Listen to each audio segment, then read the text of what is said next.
Baiklah,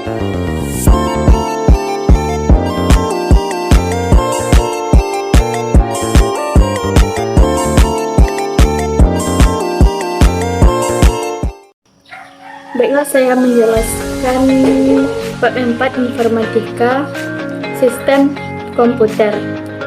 Komponen penyusun komputer.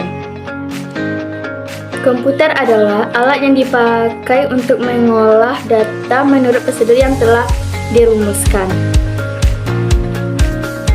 Jenis-jenis komputer ada 3, yaitu hardware, yang kedua software, yang ketiga pengguna.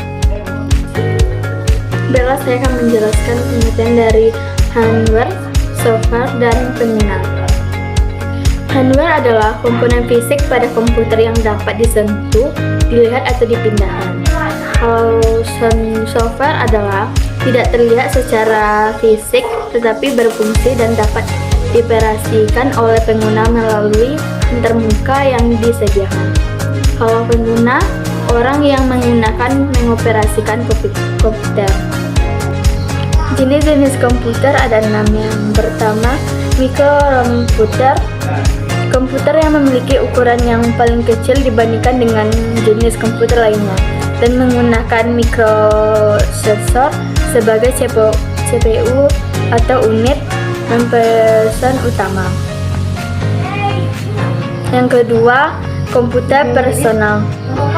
Memiliki ukuran yang lebih besar dan dari komputer mikro dan memiliki kemampuan yang penyimpanan dan pengolahan data yang lebih besar dibandingkan komputer mikro. PC dapat berbentuk desktop PC atau dapat dijinjing. Komputer peralihan dari komputer personal ke komputer mini yang dipakai di industri. Yang keempat, mini komputer. Komputer mini berukuran lebih besar dan mempunyai kapasitas memori maupun pemboros lebih besar. Yang kelima, komputer mainframe. Berukuran lebih besar dibandingkan dengan komputer dan digunakan oleh perusahaan besar dan sebagai server. Yang keenam, superkomputer. Pengguna superkomputer biasanya adalah perusahaan besar. Dan selanjutnya saya akan menjelaskan interaksi manusia dan komputer. Yang pertama, berbasis GUI. Antarmuka yang menggunakan menu yang grafis memudahkan pengguna berinteraksi dengan komputer. Yang kedua, antarmuka berbasis perintah atau CLI. IP antarmuka melalui teks terminal. Yang ketiga, melalui suara atau audio. Memungkinkan pengguna mengucapkan sesuatu dan hasilnya akan direkam dalam bentuk format atau audio.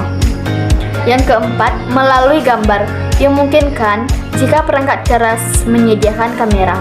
Yang kelima, melalui berbagai piranti masukan lainnya. Pengguna dapat berinteraksi langsung ke komputer melalui piranti masukan. Selanjutnya, kolaborasi dalam sistem komputer. Dalam sistem komputer, terjadi interaksi dan kolaborasi ini dapat dijumpai dalam kehidupan sehari-hari seperti software yang digunakan di sebuah toko dan warnet, kantor, RS, dan lain-lain. Selanjutnya, sistem operasi. Perangkat lunak sistem yang mengolah perangkat keras komputer, sumber daya perangkat lunak dan menyediakan layanan umum untuk program komputer.